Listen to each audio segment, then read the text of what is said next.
Welcome to the Zandbergen Report, where wealth strategies and investment wisdom collide, featuring your distinguished host and certified financial planner, Bart Zandbergen.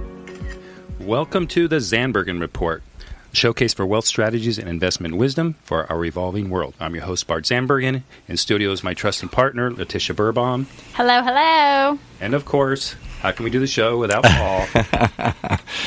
The old guy in the room. Well, we have got, I think, a really interesting show today. And the topic is something that we've been carrying on for the last few months. Before you do that, aren't you going to announce the big news? It's flashing around Hollywood. I think it's the front page of Variety right now. No. No? Okay, all right. We're going to save it till later. It'll be a surprise. That's all right. later. Okay. Are you okay? Does this one work? Yeah, you're on. Okay. All right, here we go. Technical difficulties and everything. So we've teased it. There's a big announcement coming. Just keep tuning in. It's coming. But the topic is what keeps you up at night.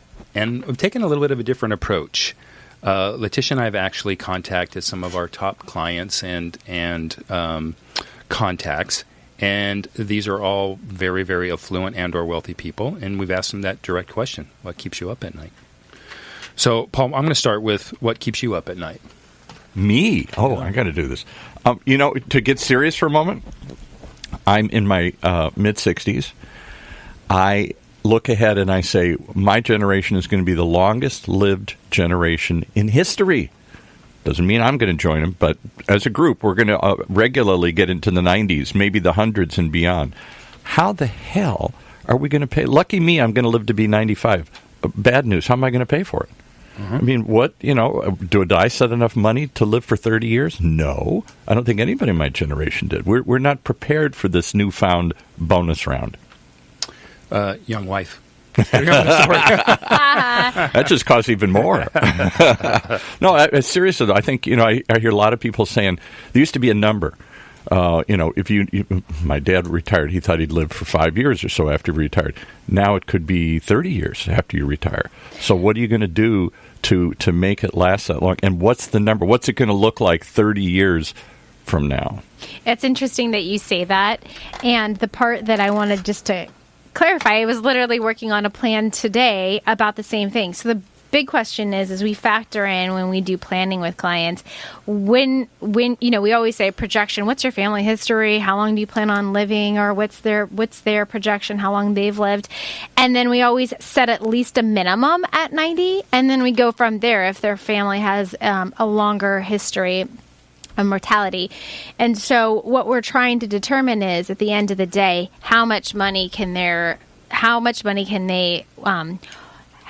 they can handle their cash flow over a period of time and be able to have their money last until their age. Or am I going to be asking, would you like fries with that order at 90? And we do that. So that's a really interesting conversation because it can get really intense in a room. Yeah. And you can have clients that you're like, okay, I've accumulated a nice sum of let's say a pot of gold or a wealth of money that they've accumulated over years. And then now we have to determine how that's going to last over a period of time. Yeah. So we look at their expenses, we look at their cash flow, we look at their required money that goes in and out, and then we stress test that. We say, okay, what's your portfolio doing? What's your expenses and what's your cash and savings?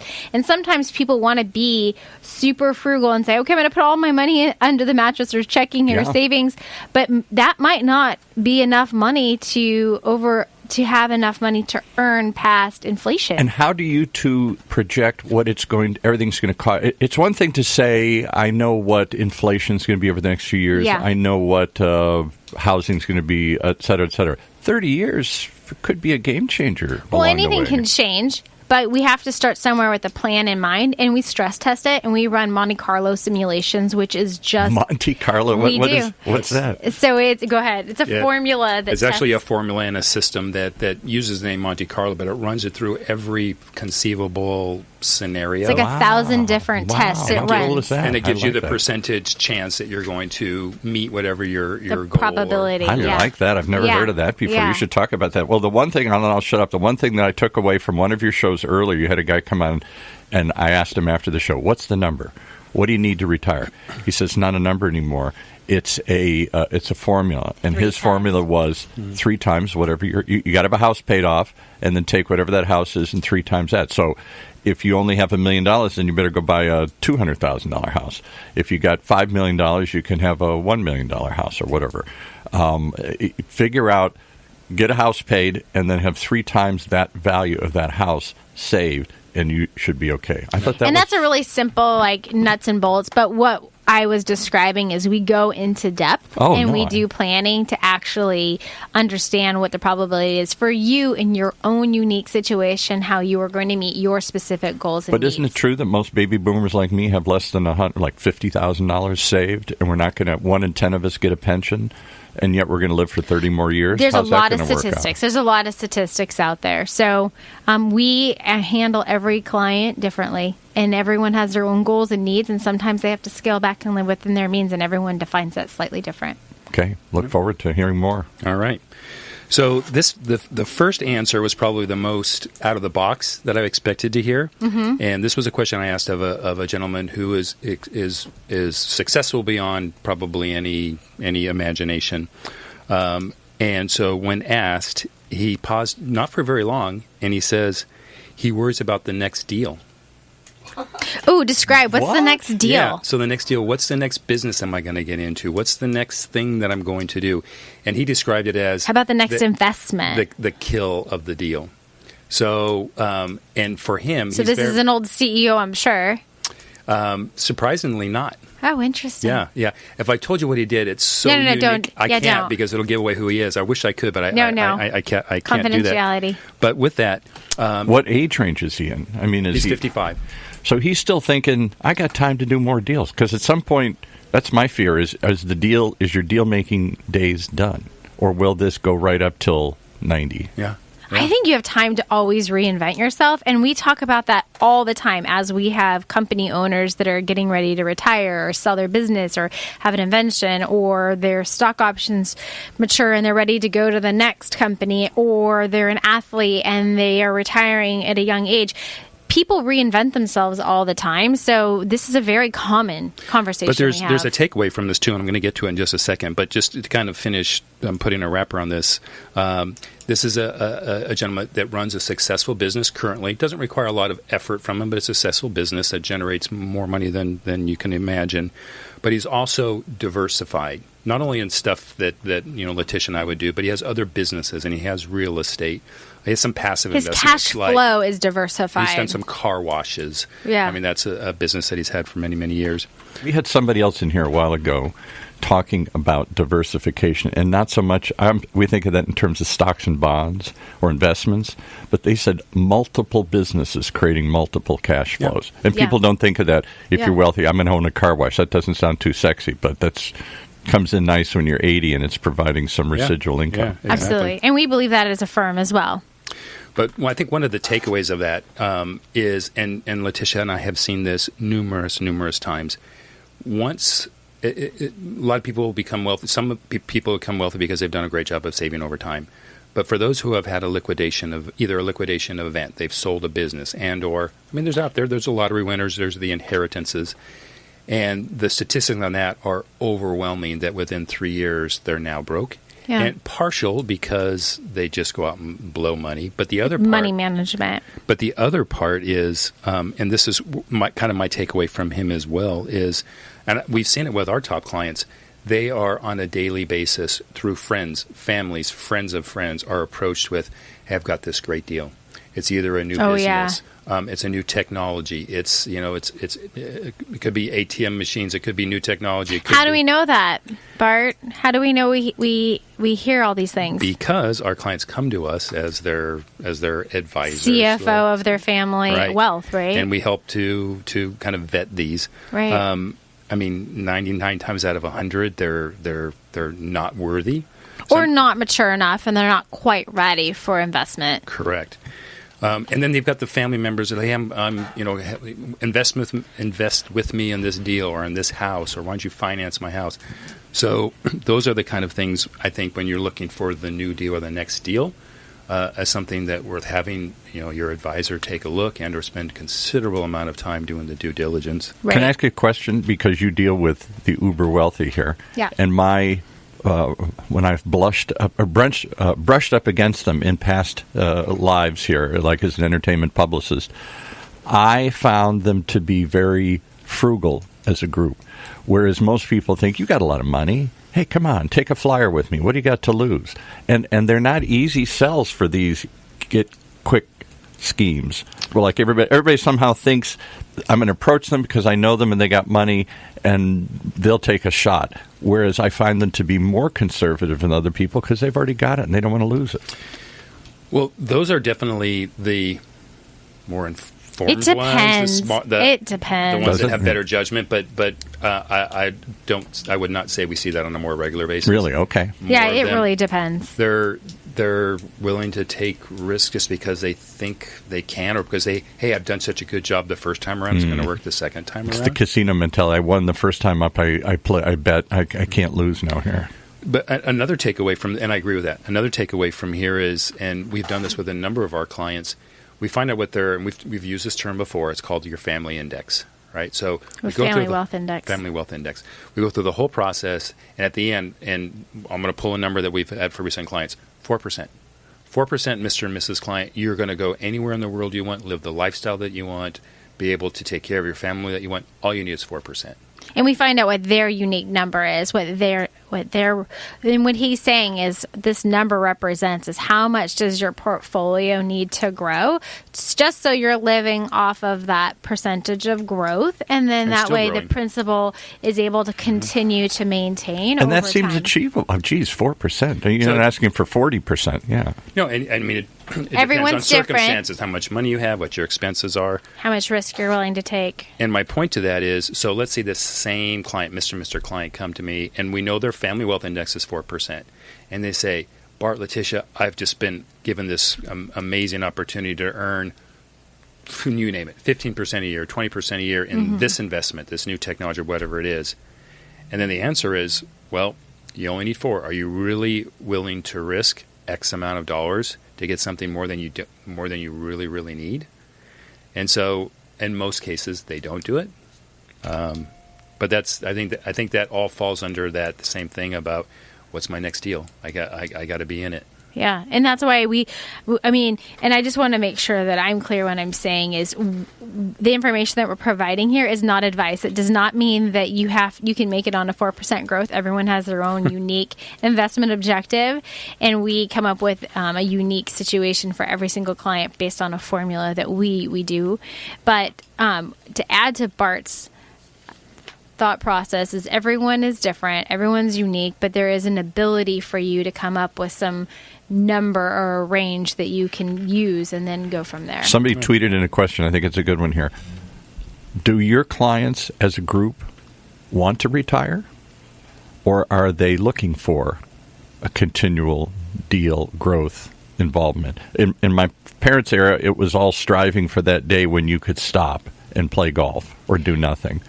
I would say most of our clients, even though they're retired, they then have the flexibility to do what they want to do and redefine that next phase. And that's why we've really redefined retirement to the term financial independence. Yeah. Which means maybe I am going to take a year off. Maybe I'll take a few years off. Maybe I'll travel the world and come back and do something. And maybe I'll be a golf pro, and earn X dollars instead of millions of dollars. But they're not striving to do the World War II generation's view of get to a point and then stop.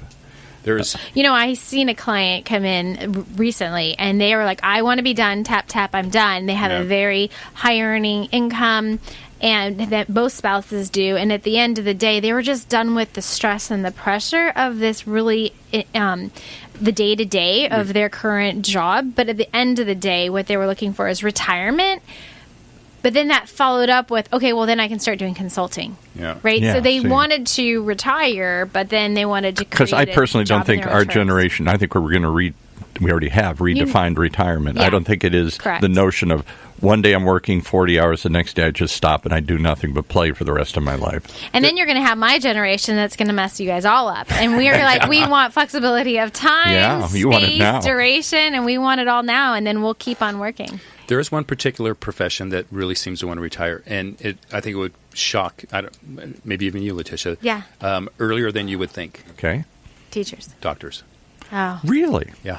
They put so much, they're burned Which out. is- Kind yeah, of. I think the state of medicine today with I don't want to get political, but just with the differences and the paperwork and the all this stuff, difficult. and I Yeah, I think hear it's it. taken away from the joy. So I for the same reason, I thought We do you have a lot of spent- doctor clients. Yeah, that makes sense. And they're the ones that want to retire. the Interesting. earliest. Yeah. Okay. Interesting observation, Bart. Yeah. Okay, what's our next question? All right. This one was kind of surprising too. Now this gentleman of a client is still, really developing net worth, but is a great wage earner. So, and he's still working years. He happens to be in his mid-50s, and his wife is significantly younger, like by about 15 years younger. Okay. So his first answer, without hesitation, was, "I want to make sure my younger wife is taken care of." Which makes sense. There's an age gap. Yeah. So, there's some obvious things, but Bart, I want to ask you: was the wife, since he is and you don't have to share the details, but because he is a high income earner, does she or does she not work?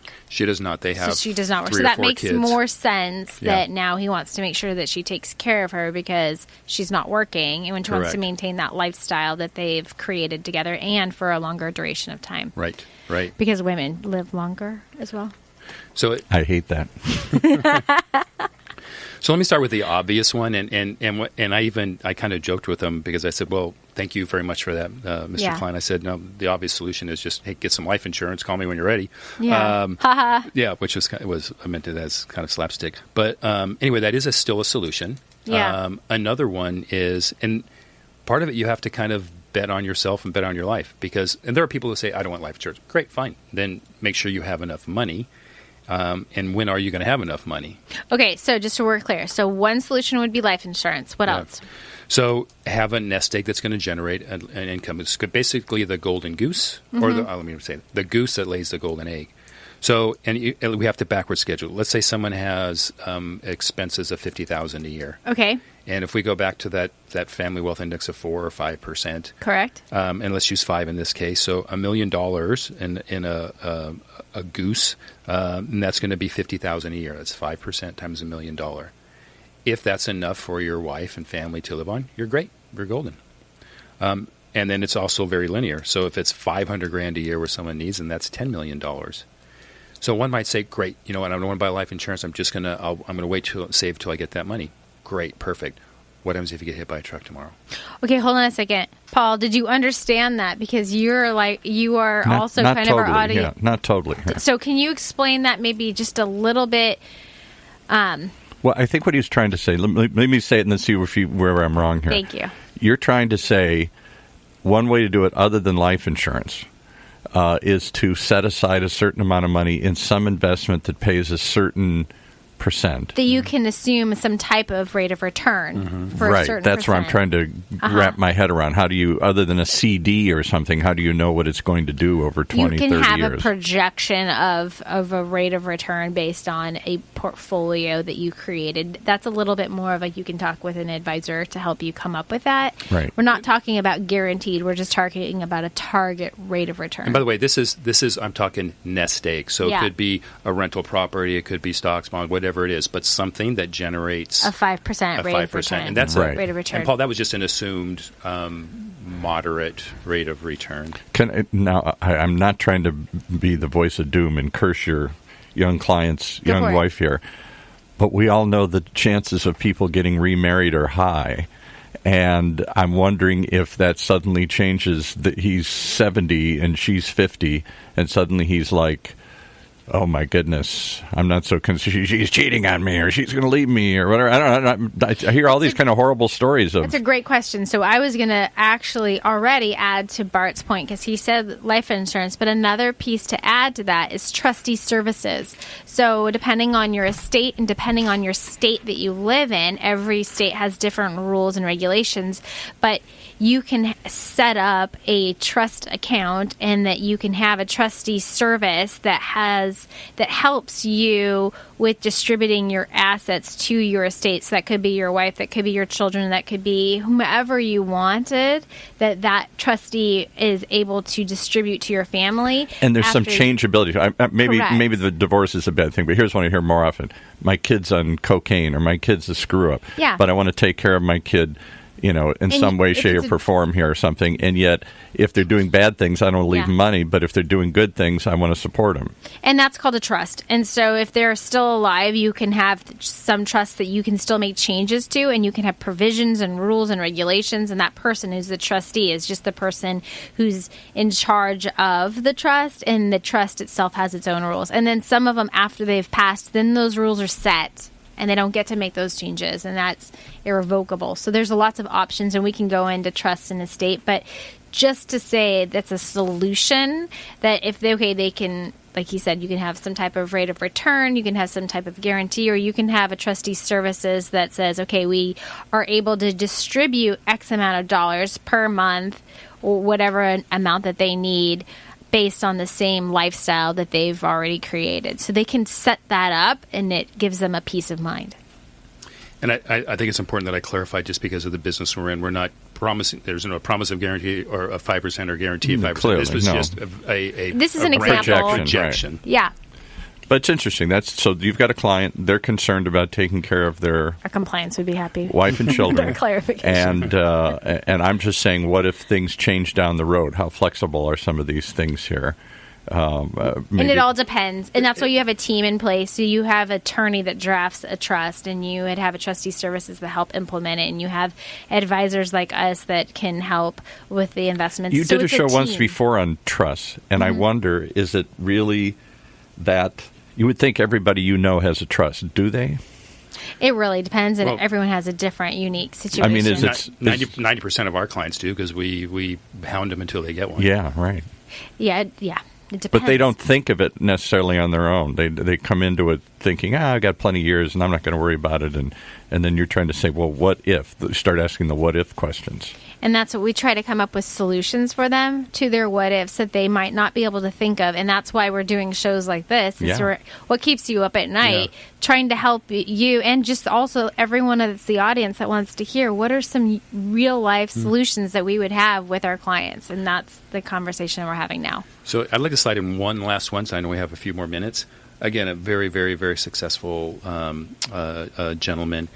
And he had two. Again, these were off the top of his head. Yes.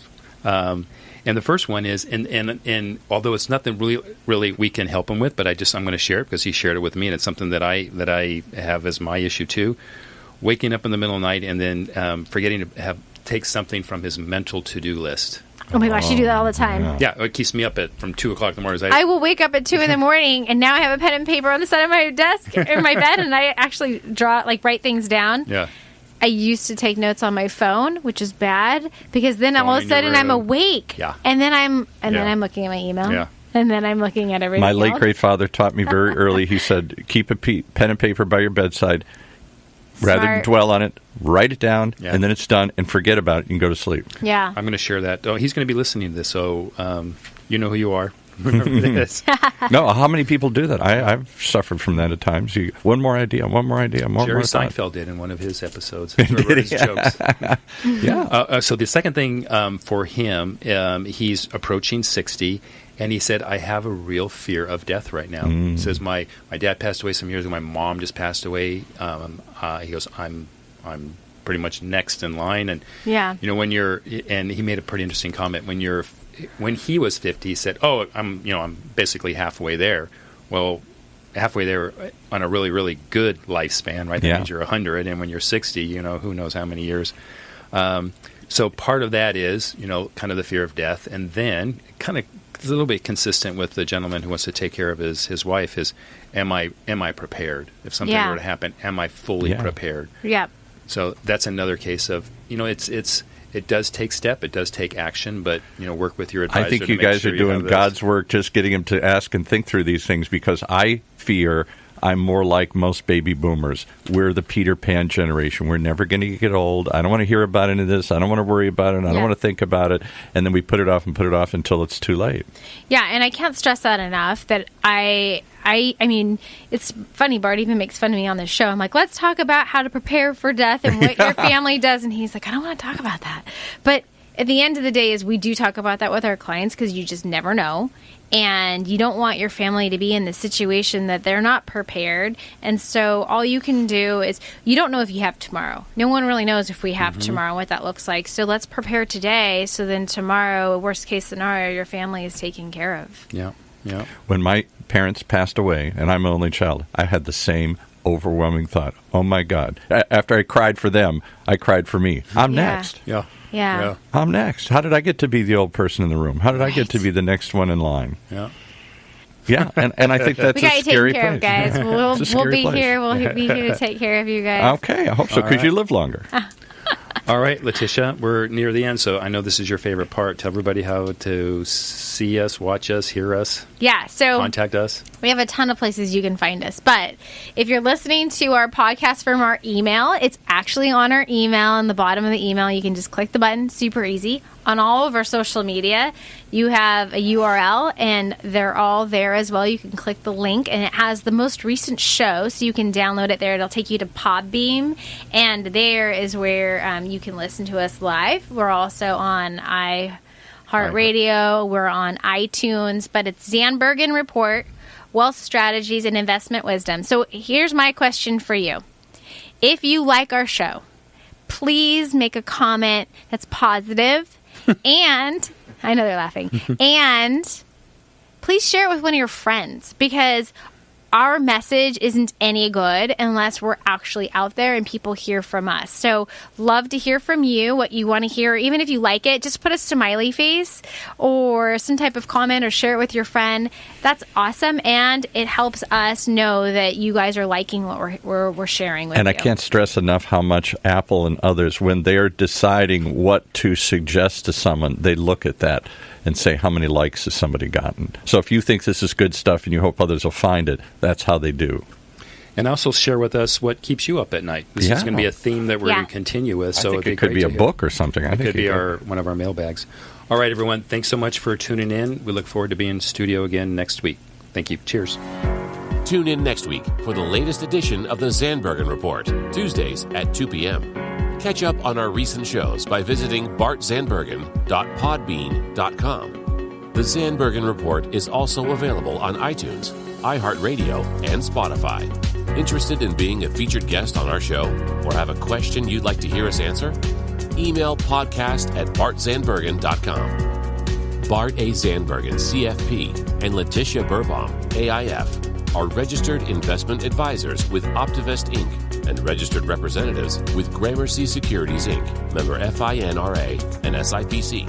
Investment advisory services are offered by Optivest Inc. under SEC registration.